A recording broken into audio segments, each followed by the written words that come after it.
Level 1. The Benchwarmer. The year is 2026, North America. The entire world holds its breath, awaiting the biggest World Cup in the history of football. 48 national teams, millions of fans, and contracts worth billions. Yet, the whole planet is focused on just one spot on the pitch, on the man who has won everything imaginable, save for one single golden trophy.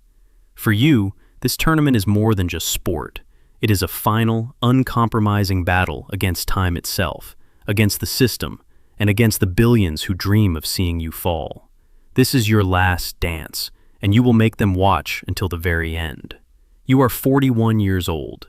You begin the greatest tournament of your life sitting on a cold, hard plastic bench. To the rest of the footballing world, you are a ghost of the past, a living history lesson that stayed on the pitch too long, actively blocking the path of the new, hungry generation. The internet is flooded with millions of memes mocking your age, your fading speed, and your unyielding ambition. In the television studios, legendary pundits talk with venom in their voices, demanding that the manager pin you to the bench forever so you do not drag the team down with your massive ego. You sit there in your training jacket, your jaw clenched so hard that the muscles in your face ache. Every few minutes, the broadcast cameras lock onto your face, projecting your expression onto the giant stadium screens, desperate to catch a glimpse of despair, resentment, or acceptance of your decline. But they find nothing except pure, unadulterated rage. You did not grind in the gym every single night of the past year just to become a high-definition prop for the television broadcast. You endure the humiliation in silence. You sit and you wait for these overhyped young talents to choke under the suffocating pressure of the global stage. Level 2. The Scorn. The manager calls your name at the 80th minute of the opening match. The team is down 1-0. The tactical system has collapsed into complete panic, and the midfield is bleeding possession. You rip off your jacket and step to the touchline, and in that exact second, the 80,000 capacity stadium erupts into a deafening wall of boos and whistles from your haters.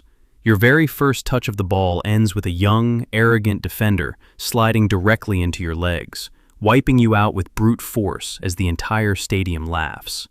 You lie on the turf, smelling the wet grass, hearing the heavy breathing of your enemies, and feeling the crushing weight of billions of people watching through their screens. The world is certain you will stand up and start waving your arms, begging the referee for a yellow card, like an entitled veteran whose time has passed. But you rise in absolute silence. You do not look at the referee. You do not react to the defender's smirk. You simply pull up your socks, and your eyes turn completely glassy. The toxic energy of the stadium, meant to break you psychologically, becomes your fuel. They thought they bought tickets to your funeral, but they just stepped into your hunting ground. Level 3. The Flash of Genius. You are fully aware that your body can no longer hit a top speed of 37 kilometers per hour like it did 15 years ago. Your muscles burn faster, and your recovery demands everything you have. But your brain sees the pitch as if the rest of the world has slowed down into a stuttering frame rate. When you receive the next pass in the midfield, you do not sprint forward into the defenders as they expect you to. Instead, you execute a single, microscopic drop of the shoulder, freezing 3 defenders in their tracks, and unleash a blind, no-look pass that surgically carves through the entire defensive line, putting your teammate one-on-one with an open net. A perfect, clinical assist. The stadium falls completely silent for the first time all evening. The commentators in the broadcast booth frantically scramble to change the narrative of their script. You prove to the entire planet that football is not just a mindless race of young legs. It is a chess match, and you are still the grandmaster who dictates every piece on the board. Level 4. The Clutch. It is the final seconds of the third and deciding group stage match. The score is a deadlock, a draw that completely eliminates your country from the tournament and sends you home in disgrace.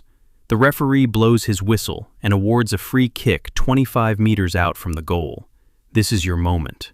The pressure of the entire universe concentrates squarely on your shoulders. If you miss, your legendary international career ends right here, buried under a mountain of mockery. You place the ball on the grass, take 5 precise steps backward, and 3 to the side. You take that signature, deep chest-expanding breath that the world has seen 1,000 times. A short run-up, a violent strike, and the ball travels on an impossible, physics-defying arc, bypassing the defensive wall and dipping violently into the top corner of the net. The opposing goalkeeper does not even manage to lift his feet off the ground. The world explodes in noise. You are through to the knockout stages, and millions of critics across the globe begin nervously deleting their social media posts. You are alive again, and you are writing the rules. Level 5. The injection. The quarterfinal transforms into a brutal war of attrition. The opposition plays dirty, operating on the absolute edge of violence. In the 60th minute, a defender launches an aggressive slide tackle directly into your standing leg, completely crushing your ankle. An agonizing, inhuman pain shoots through your entire body, sending you crashing to the turf as you grip your leg. The medics immediately roll out the stretcher, signaling to the bench for an emergency substitution. The world holds its breath, convinced that this is the official end of your era, the tragic final curtain. But you push the medic's hand away, refuse the stretcher, stand up on one leg, and hiss through your teeth to the medical staff. Give me the nerve block. I am not leaving this pitch. They inject a heavy dose of painkillers directly into your ankle, right there on the touchline, under the glare of dozens of television cameras. You walk back onto the field on pure willpower, and 2 minutes later, during a corner kick, you launch yourself into the air higher than the goalkeeper's reaching hands, bulleting a header straight into the net. You drag your team through by your teeth, proving that physical pain cannot break an iron spirit. Level 6. The living target. The semi-final puts you against a team that plays a deeply pragmatic and defensive style of football. Their manager knows about your severe ankle injury and gives an explicit instruction to his midfielders. Target the broken, heavily medicated joint at every opportunity. Every single step you take on the pitch is a flash of raw agony that the nerve block can barely contain. You cannot sprint, you cannot take defenders on one-on-one, but you transform into the most dangerous figure on the pitch through sheer psychological presence. Your placement inside the penalty box acts like a gravitational pull. The opposition panics, committing their entire defensive line to track your movements. You deliberately sacrifice your body, absorbing every elbow, every late challenge, and every heavy tackle, dragging 3 defenders with you at all times. By doing this, you open up wide, completely vacant channels for your young teammates, who exploit the space to score the winning goals. You lead your nation into the final, barely touching the ball, commanding the battlefield like a general who wins the war through positioning alone. Level 7. The Cocoon. The week leading up to the World Cup final turns into a media apocalypse. The global press prints endless hit pieces. Analysts accuse you of letting your massive ego toxicify the dressing room, and rumors claim your teammates are terrified to play without your permission. The world is violently divided, arguing over your legacy. You respond by completely shutting off your phone, deleting every social media application, and isolating yourself entirely in your hotel room. While millions of people debate your chances of survival, you are in a dark, empty training facility at 3 o'clock in the morning, working under the silent guidance of your personal physiotherapist. Your mind becomes completely cold. Your emotions burn away, leaving nothing but pure muscle memory and iron focus. You reach the absolute peak of your psychological form. You are ready for the final war, and not a single word from the outside world can penetrate the armor of your silence. Level 8. The sacrifice. The World Cup final reaches extra time. There is absolutely no physical energy left in anyone on the pitch.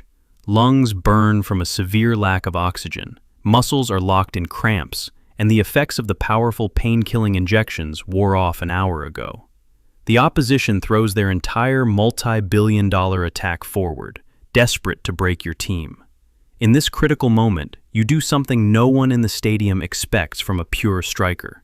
You sprint backward, tracking all the way into deep defense, stripping the ball away with a desperate sliding tackle right at the edge of your own penalty box, and with your last gasp of breath, you launch a counterattack forward. You demonstrate to your entire squad that for this trophy, You are willing to die on this grass. The young players, witnessing this insane display of sacrifice from their 41-year-old captain, receive a massive surge of adrenaline and begin fighting with triple the intensity. Level 9. Judgment Day. The 120th minute of the match. The scoreboard blares a 2-2 deadlock. It is the final seconds of stoppage time. The referee, after a lengthy and agonizing VAR review, points to the penalty spot in favor of your team. This is the last kick of the tournament, the last kick of the match, and the final act of your 20-year international career. Over 3 billion people across the planet freeze in front of their screens, barely daring to breathe. The ball is on the spot. You can hear your own heart hammering against the blue veins in your neck. The stadium falls into a dead, terrifying silence. The cameras zoom in on your eyes for a global broadcast. There is not a single drop of fear, not a single trace of doubt, only a cold, almost unhuman focus. You know with absolute certainty that this single kick will define your entire existence. You either walk off the pitch as an old, written-off veteran who held on too long, or you become the absolute, unreachable king of football for all eternity. Level 10. Absolute Immortality. A deep, calm breath. The iconic stance with your legs wide apart. You lock eyes with the opposing goalkeeper, and under your gaze, he visibly begins to panic, twitching nervously on his line. A short, confident run-up, and a violent, uncompromising strike sent directly under the crossbar, leaving absolutely zero chance for the keeper, who cannot even react to the speed of the ball. The ball tears into the back of the net, and in that exact millisecond, the referee blows the final whistle. You drop to your knees in the center of the pitch, burying your face in your hands, as your hot tears are broadcast to the entire world. All those millions of critics who spent years mocking your age and your ego are now standing in the rows of the stadium, applauding you. The entire squad sprints toward you, burying you under a wave of white jerseys, while you lie on the grass and finally realize you did not just defeat the opposition, you defeated time itself. The history is written, and it can never be altered again. The last dance is complete, ending in your eternal victory.